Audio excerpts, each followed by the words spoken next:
रोज सकाळी 7:30 वाजता रोहन चहा घेऊन बाल्कनीत उभा राहायचा आणि रोज समोरच्या इमारतीच्या 7व्या मजल्यावरील एकच खिडकी त्याच वेळी हळूच उघडायची.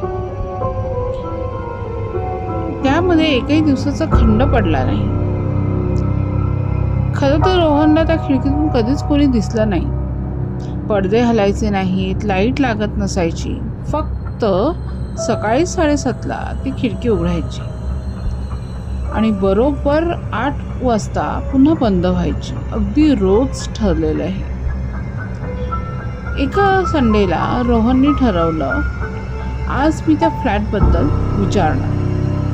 आणि असं म्हणून तो खाली वॉचमनकडे गेला. त्याने विचारलं, 7व्या मजल्यावर 704 म्हणजे 704 नंबरमध्ये कोण राहतं?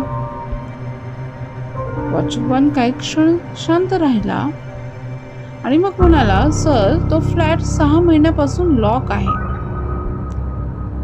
यावर रोहन हसला आणि मग म्हणाला, मग रोज सकाळी खिडकी कोण उघडतं? वॉचमनने फक्त डोकं हलवलं आणि म्हणाला, ती खिडकी कधीच उघडत नाही. दुसऱ्या दिवशी रोहनने फोन ट्रायपॉडवर ठेवला. सकाळचे 7:29 झाले होते.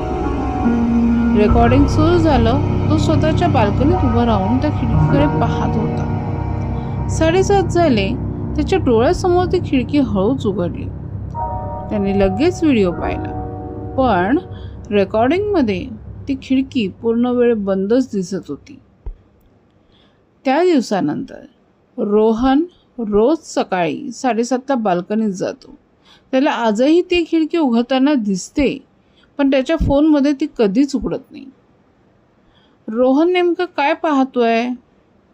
हा त्याच्या डोळ्याचा भ्रम आहे की त्याच्या स्मृतीचा खेळ आहे की अजून काहीतरी आहे?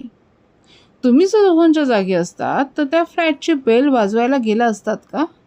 कमेंटमध्ये हो किंवा नाही लिहा. काळजी घ्या.